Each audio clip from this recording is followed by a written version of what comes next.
Hi guys, welcome to the class, welcome to an academy, welcome to SGPSC.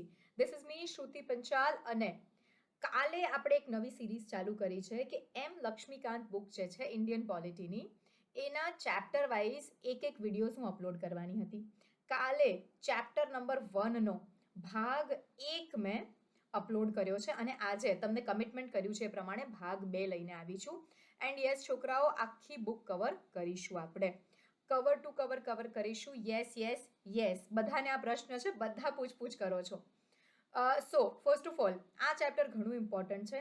દરેક પરીક્ષામાં આમાંથી 1 કે 2 પ્રશ્ન પૂછાય જ. પ્લસ તમે જો કોઈ પણ પ્રકારની સ્પર્ધાત્મક પરીક્ષાની તૈયારી કરતા હો તો આ અગત્યનું છે. 5 સેકન્ડનો ક્વિક રિકેપ. આપણે ગઈકાલે જોયા હતા 1773થી લઈને 1858 સુધીના કાયદા, રાઈટ? અને આપણે શીખ્યા હતા કે વચ્ચે 1857માં વિપ્લવ થાય છે એટલે આ કંપની રાજ અંતર્ગત ભણીશું અને 1858થી લઈને 1947 સુધી આપણે તાજનું શાસન અંતર્ગત આ ટોપિક ભણીશું. ગાઈઝ, ગુજરાતી થોડુંક કદાચ જોડણી ખોટી લખીશ પણ કોન્સેપ્ટ તમને 100% સમજાવી દઈશ, એ મારી ગેરંટી છે. આ બુક જે છે બધાને વાંચવામાં થોડીક અઘરી પડે છે એટલે word to word, page to page તમે વાંચી શકો આ બુક આ વિડીયોઝ જોયા બાદ અને જાતે રિવિઝન કરી શકો, એ આ વિડીયોઝથી થઈ જશે, ધ્યેય છે મારો. બીજી પણ મેં કાલે એક વસ્તુ શીખવાડી હતી. કંપનીના રાજની વાત કરીએ તો આમાં આપણને કેન્દ્રીકરણની વૃત્તિ દેખાતી હતી, બરાબર? અને કેન્દ્રીકરણની પરાકાષ્ઠા 1833ના અધિનિયમમાં આપણે જોઈ હતી. જ્યારે આપણે તાજનું શાસન જોઈશું તો એ લોકો સત્તાના વિકેન્દ્રીકરણ પર વધુ ધ્યાન આપી રહ્યા છે, રાઈટ? થોડીક રિકેપ જોઈ લીધી આપણે, હવે ચલો ફટાફટ આગળ જઈએ. સો ગાઈઝ, 1857નો અધિનિયમ આવ્યો, શાસન બદલાઈ ગયું. પહેલા ઈસ્ટ ઇન્ડિયા કંપની હતી, કંપનીનું રાજ હતું. પણ જે 1857માં વિપ્લવ થયો, બરાબર છે, એના કારણે પછી તાજ, બ્રિટિશ તાજ આવ્યું અને એમણે કીધું કે કંપનીની અરાજકતા ખૂબ વધી ગઈ છે, હવે અમે અહીંયા આગળ સુશાસન લાવીશું. તો સૌથી પહેલો ફેક્ટ, 1858ના અધિનિયમને આપણે સુશાસનના અધિનિયમ તરીકે પણ ઓળખીએ છીએ. લખી કાઢો બધા પ્લીઝ. બીજો એક મેન્સનો ક્વેશ્ચન પણ અહીંથી નીકળી શકે છે કે 1857ના વિપ્લવ, બરાબર? 1857નો વિપ્લવ જે છે તે સ્વતંત્રતાના સંગ્રામ કરતા નાનો હતો, બરાબર? કે એટલો મોટા પાયે નહોતો થયો અને તે એક બળવો કહેવાવા કરતા પણ મોટું રૂપ લીધું હતું. આને સમજાવો. સો ગાઈઝ, આ લેક્ચર જોયા પછી થોડુંક મોડર્ન હિસ્ટ્રી વાંચજો અને સમજાવવાનો ટ્રાય કરજો. ચલો હવે જોઈએ. હવે ગાઈઝ એક વસ્તુ યાદ રાખો, તમે છો કોઈ પણ છે, કોઈ પણ જગ્યાએ જશો, રાઈટ? તો પહેલા ત્યાંની વસ્તુઓ સમજવાનો ટ્રાય કરશો. એટલે અહીંયા આગળ બ્રિટિશ તાજ જે છે એ પણ આ જ વસ્તુ કરશે, ભારતમાં આવશે અને પહેલા અધિનિયમમાં માત્ર નાના થોડા વહીવટી સુધારા કરશે, થોડા નાના માત્ર વહીવટી સુધારા કરશે. તો સૌથી પહેલો સુધારો જોઈએ. ગવર્નર જનરલ ઓફ ઇન્ડિયાનું જે બિરુદ હતું, બરાબર, તેને નામ બદલીને વોઇસરોયનું બિરુદ કરી કાઢ્યું. સો સૌ પ્રથમ વોઇસરોય કોણ ભારતના? Lord canning. ડન. પછી આપણે ભણ્યા હતા આ સીઓડી 1773માં આવ્યું અને આ બીઓસી પીટના ધારામાં આવ્યું. આ બંને ખચાક નાબૂદ કરી કાઢ્યા અને સેક્રેટરી ઓફ સ્ટેટ, બરાબર?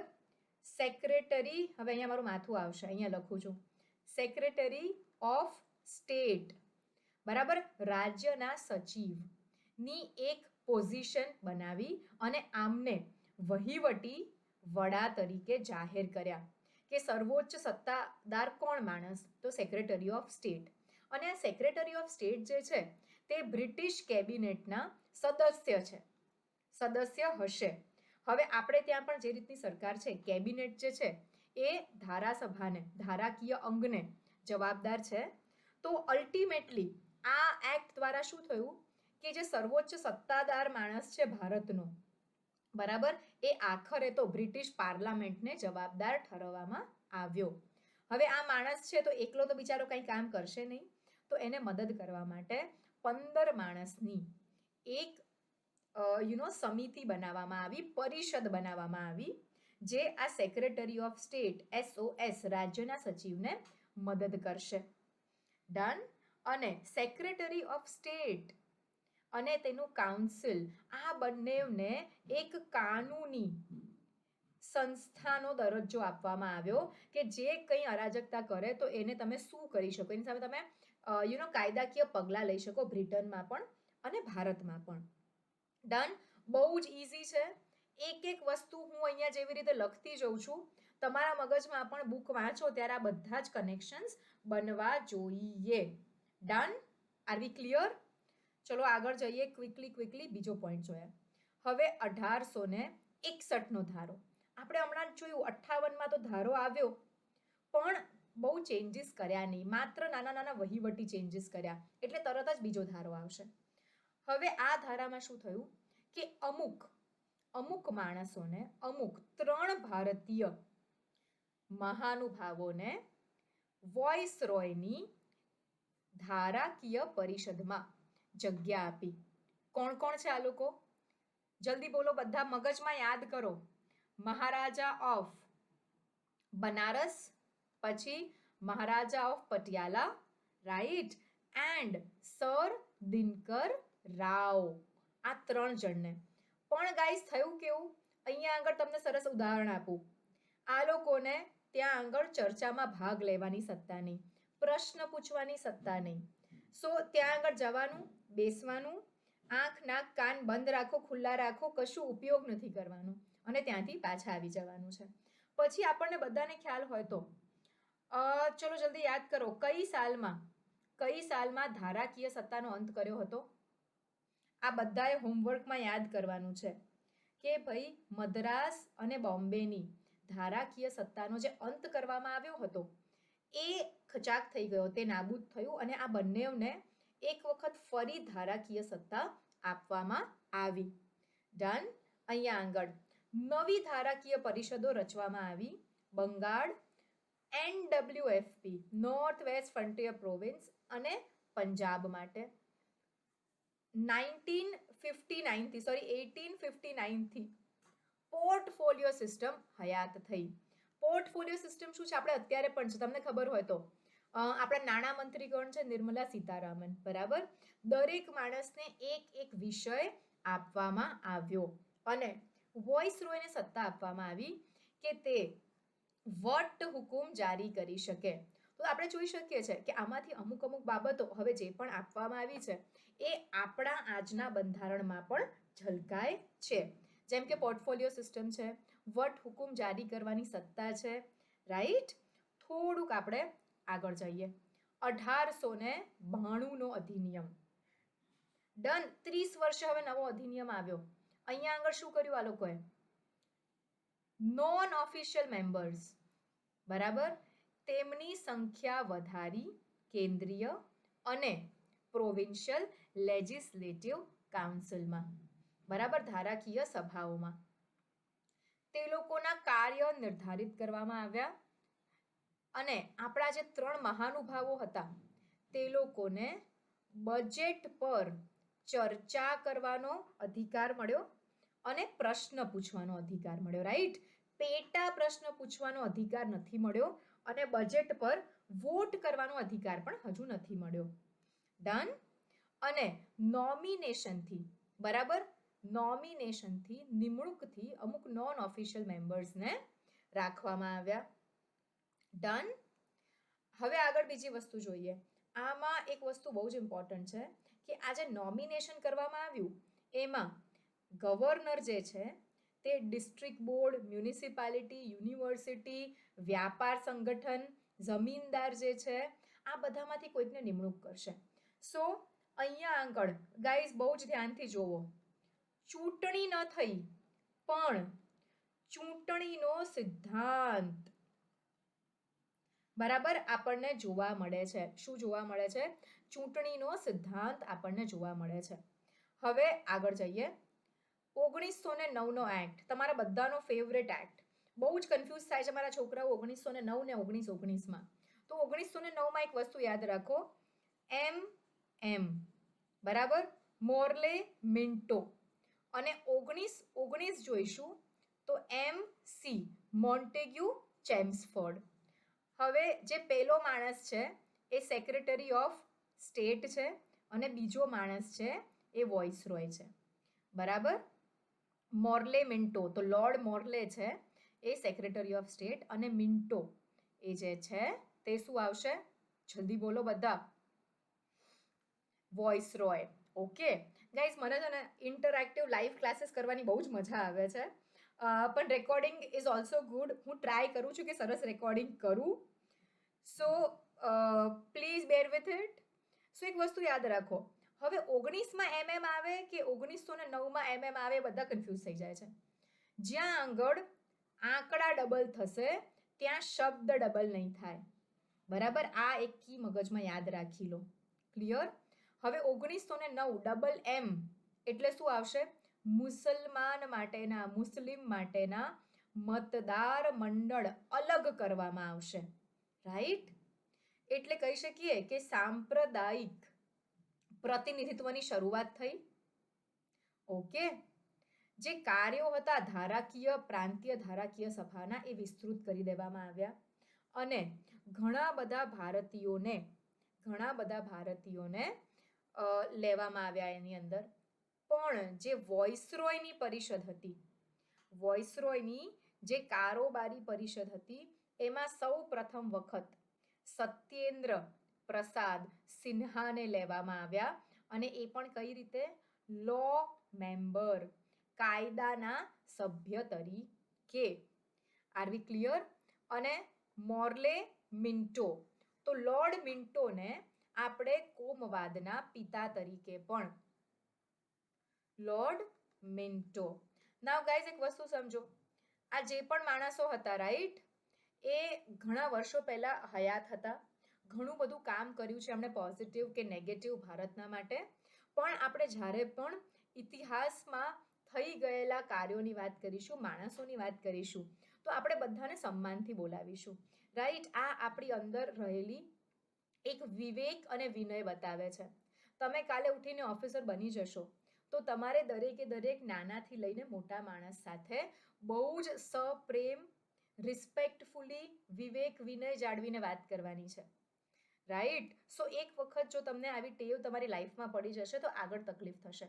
સો હંમેશા યાદ રાખો, જ્યારે પણ કોઈની સાથે વાત કરો કે કોઈના વિશે વાત કરો તો ઇક્વલ રિસ્પેક્ટ આપીને કરો. હોદ્દાને રિસ્પેક્ટ કરો, માણસને રિસ્પેક્ટ કરો, એની એજને રિસ્પેક્ટ કરો. Okay? Done. Association of Indian with executive council. Clear છે આપણે બધા અહીંયા? હવે આપણે જઈએ થોડુંક આગળ. હવે યાદ કરો આ 1909માં શું થયું, 1909 પછી શું થયું? હોમ રૂલ લીગ આવી અને 1919નો અધિનિયમ આવ્યો. ત્યારબાદ એટલે 20 ઓગસ્ટ 1917ના દિવસે, બરાબર, 20 ઓગસ્ટ 1917ના દિવસે અંગ્રેજ સરકારે એવી ઘોષણા કરી કે ભાઈ અમે ભારતમાં જવાબદાર સરકારની સ્થાપના કરવા ઈચ્છીએ છીએ. હવે આ જે ઘોષણા થઈ એનાથી પેલી જે હોમ રૂલ લીગ હતી એની બેસેન્ટવાળી, એ શાંત થઈ ગઈ અને ત્યારબાદ આવ્યો આ 1919નો અધિનિયમ. 1919નો અધિનિયમને આપણે મોન્ટેગ્યુ ચેમ્સફોર્ડ રિફોર્મ તરીકે એટલે કે સુધારા તરીકે પણ ઓળખીએ છીએ. હવે એક વસ્તુ યાદ રાખો, આ 1919 આંકડા ડબલ થયા, બધી જ વસ્તુઓ ડબલ ડબલ થશે. શું વસ્તુઓ ડબલ ડબલ થશે? સૌથી પહેલા શું ડબલ ડબલ થશે? પહેલામાં આપણે જો જોવા જઈએ તો જે વિષયો છે, બરાબર, તેને 2 ભાગમાં ભાંગી દેવામાં આવશે. બરાબર છે? બીજી વસ્તુ, પ્રાંતમાં શું કરવામાં આવ્યું? પ્રાંતમાં શું કરવામાં આવ્યું? જલ્દી બધા બોલો. તમે લોકો કોઈ યાદ નથી કરતા જલ્દી. જે વિષયો છે તેને 2 ભાગમાં ભાંગી દેવામાં આવ્યા કે એક રહેશે રિઝર્વડ અને એક રહેશે ટ્રાન્સફર્ડ. હવે આ રિઝર્વડ છે એમાં માત્ર ગવર્નર અને તેમની કાઉન્સિલ નિર્ણય લઈ શકે, અને ટ્રાન્સફર્ડ એટલે થોડાક ઓછા અગત્યના વિષયો જેની ઉપર આ લોકો નિર્ણય લઈ શકશે. પછી આપણે જોવા જઈએ તો આને દ્વિમુખી શાસન પદ્ધતિ અને દ્વિસંઘીકરણ બંને થયું. આ થશે એટલે બધું જ ડબલ થશે. ક્લિયર? સો આગળ શું થશે? આપણે અત્યારે જેમ લોકસભા અને રાજ્યસભા હયાત છે એવી રીતે બે ગૃહોની રચના થઈ. આર વી ક્લિયર? 1919માં આટલું થશે, બધાએ યાદ રાખવાનું છે. વિષયો, અત્યારે કેટલા વિષયોની સૂચિ છે? 3 વિષયો છે આપણી પાસે. કયા? કેન્દ્રના વિષયો, રાજ્યના વિષયો અને સમવર્તી સૂચિના વિષયો. યાદ છે ને બધાને? અને ચોથા જે છે એને આપણે શેષ વિષયો કહીએ છીએ, કે જે આ 3માં ન આવતા હોય તે. તો અહીંયા આગળ 1919માં તેને 2 ભાગમાં વિભાજિત કરવામાં આવ્યા. હવે આનાથી આગળ જઈશું, બરાબર? અને બીજી વસ્તુ, આની પહેલાના અધિનિયમમાં 1909માં મુસલમાનો માટે અલગ મતદાર મંડળ આપવામાં આવ્યા હતા. હવે જેમ જેમ આગળ જઈશું ને એમ મતદાર મંડળ વિસ્તૃત થતા જશે, વધુ ભાગલા થતા જશે. તો આ અધિનિયમમાં શીખ, પછી એંગ્લો ઇન્ડિયન, પછી ઇન્ડિયન ક્રિશ્ચિયન અને યુરોપિયન, આ 4ના પણ મતદાર મંડળ અલગ કરી દેવામાં આવ્યા. આર વી ક્લિયર? આની અંદર આપણે આ બધી વસ્તુઓ યાદ રાખવાની છે. પછી મતદાનનો અધિકાર આપવામાં આવ્યો. કયા કયા ધોરણો પર? ભણતર, તમારી પાસે પ્રોપર્ટી કેટલી છે, તમે કર કેટલો ભરો છો, આ બધા બાબતોના આધારે મતદાનના અધિકાર આપવામાં આવ્યા. ડન? પછી આપણે જોઈએ બીજી શું વસ્તુ થઈ. ગાઈઝ, હું સ્લાઇડમાં ગમે ત્યાં લખું છું, તમારે લાઇનસર લખવાના છે બધી વસ્તુઓ, રાઈટ? બજેટના પણ 2 ભાગ કરી દેવામાં આવ્યા, બરાબર? કેન્દ્રનું બજેટ અને પ્રાંતનું બજેટ. ક્લિયર? બધી વસ્તુ ડબલ થશે, એટલી વસ્તુ યાદ રાખો આમાં. અને પછી સેન્ટ્રલ પબ્લિક સર્વિસ કમિશન, આપણે જેમ યુપીએસસી છે ને એવી રીતે સીપીએસસી ની રચના થઈ. ડન? ડન. હવે થોડુંક આગળ જઈએ અહીંયાથી. હવે 1919માં સુધારો આવ્યો એટલે 29 બીજા 10 વર્ષ પછી સુધારો લાવવો પડે. તો એના માટે, બરાબર, એના માટે એક ધારાકીય પંચની યોજના કરી. શું કહીશું એને આપણે? Statutory commission. બરાબર? સ્ટેચ્યુટરી કમિશનની રચના કરી. હવે આ સ્ટેચ્યુટરી કમિશન ને આપણે કયા નામે ઓળખીએ છીએ? Simon commission. બરાબર? આ સાયમન કમિશન જે છે એને બીજા કયા નામથી ઓળખીશું આપણે? White paper on constitutional reforms, બંધારણીય સુધારા માટેનું સફેદ પેપર. 3 નામ છે. આ એક પ્રશ્ન ઘણી બધી વખત બેઠો પડે છે. આપણે આનો વિરોધ કર્યો કે ભાઈ આની અંદર દરેક માણસ જે હતા તે ગોરાઓ હતા, વ્હાઇટ હતા. આની અંદર કોઈ પણ ભારતીયને સ્થાન આપવામાં નહોતું આવ્યું. પહેલાનો ટાઈમ અલગ હતો ગાઈઝ, જ્યારે ભારતીયો એટલા શિક્ષિત ન હતા. હવે આપણા ત્યાંના ભારતીયો પણ ફોરેન જઈને ડિગ્રી મેળવવા માંડ્યા, ભણવા માંડ્યા. તો હવે આપણો આગ્રહ એવો થવા માંડ્યો કે ભાઈ અમને તમે ધારાકીય બાબતમાં સામેલ કરો. અને તમે જોયું છે 1858થી લઈને જેમ જેમ આગળ જઈશું એમ અંગ્રેજ તાજ જે છે તે વધુ ને વધુ ભારતીયોને પોતાની સાથે સાંકળતી રહેશે, રાઈટ? અને આ વસ્તુ થઈ ગઈ. ત્યારબાદ આ એક કોમ્યુનલ એવોર્ડ, બરાબર, કોની વચ્ચે થયો? આંબેડકર સાહેબ અને મહાત્મા ગાંધી યેરાવાડા જેલમાં હતા. અહીંયા આગળ એવું હતું કે દલિતો માટે અલગ મતદાર મંડળ કે અલગ આરક્ષણ રાખવાનું હતું, પણ ગાંધીજીએ કહ્યું કે આપણે હિન્દુઝની સાથે જ એની અંદર પેટા આરક્ષણ રાખી દઈએ ગરીબો માટે, મતદાર મંડળને હજુ વિભાજિત નથી કરવું. ડન? આગળ જઈએ. 1935નો અધિનિયમ આવ્યો ત્યારબાદ. હવે આ અધિનિયમ ખૂબ ઇમ્પોર્ટન્ટ છે. આપણું જે બંધારણ છે લગભગ 70% બંધારણ આ અધિનિયમમાંથી લીધેલી છે. જે પણ વહીવટી જોગવાઈઓ છે એ બધી આપણે આમાંથી લીધી છે. તો સૌથી પહેલા અખિલ ભારતીય સંઘની સ્થાપના કરવાની ઘોષણા કરી, પણ રાજા રજવાડાઓએ ના પાડી દીધી, એટલે આ વસ્તુ ક્યારે અમલીકરણમાં આવી જ નહીં. બરાબર છે. હવે આ જે ડાયાર્કી હતી, બરાબર, દ્વિમુખી શાસન પદ્ધતિ હતી, એ પ્રાંતમાં ખચાક અને તેને લઈ ગયા કેન્દ્રમાં. બરાબર છે. તો હવે કેન્દ્રની અંદર પણ એવું થયું કે વિષયોને બે ભાગમાં વિભાજિત કર્યા, રિઝર્વડ અને ટ્રાન્સફર્ડ. ક્લિયર? પછી પ્રાંતીય ધારાકીય પરિષદો હતી, બોમ્બે, બેંગાલ, મદ્રાસ, બિહાર, આસામ, યુનાઇટેડ પ્રોવિન્સીસ. આ બધામાં પણ દ્વિસંઘીકરણ થયું, અપર હાઉસ અને લોઅર હાઉસની સ્થાપના કરવામાં આવી. હવે આ અધિનિયમ આવ્યો ત્યાં સુધીમાં લગભગ 10% લોકોને મત આપવાની, બરાબર, મત આપવાનો અધિકાર મળ્યો હતો. હવે આપણે ગયામાં જોયું સેન્ટ્રલ પબ્લિક સર્વિસ કમિશનની સ્થાપના થઈ, CPSC. ક્યાં ગઈ? મારી પેન ખોવાઈ જાય છે. બરાબર. તો આ અધિનિયમમાં શું આવ્યું? Provincial public service commission. એટલે કે પહેલા માત્ર UPSC હતું, ઉદાહરણ કહું છું. હવે GPSC પણ આવી ગયું.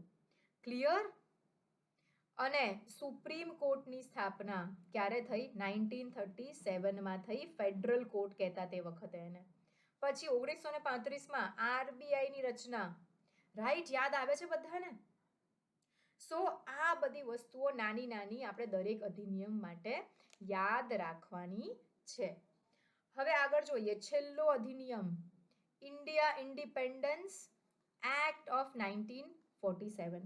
હવે 20 જાન્યુઆરી 1947 ના દિવસે બ્રિટનના જે પ્રાઇમ મિનિસ્ટર છે તેમણે ઘોષણા કરી. કોણ હતું એ વખતે? ક્લેમેન્ટ એટલી.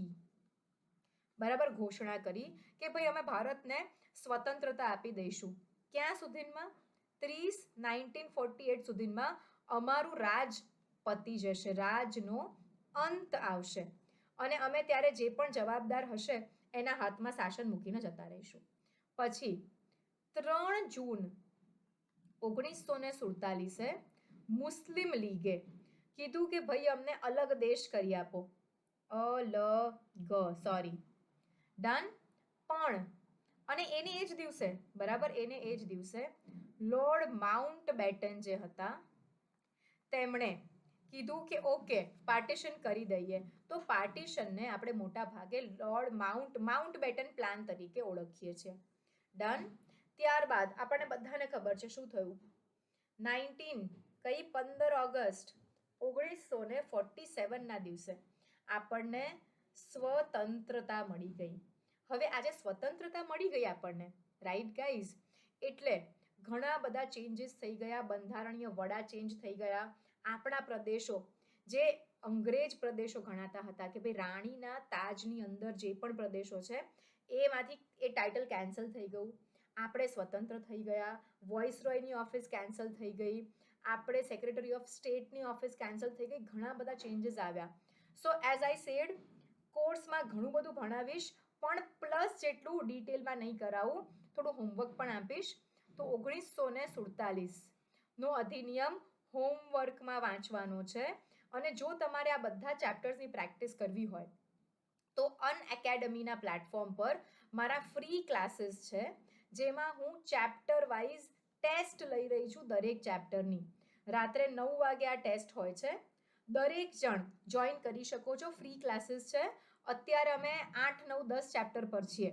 સો તમે પહેલાના રેકોર્ડેડ સેશન્સ જોઈ શકો છો અને પછી સાથે સાથે ટેસ્ટ આપી શકો છો. હવે જે લોકોને પ્લસ કોર્સ લેવો છે તો હું આ 24 મહિનાવાળો કોર્સ રેકમેન્ડ કરીશ. 8400માં આ કોર્સ મળે છે.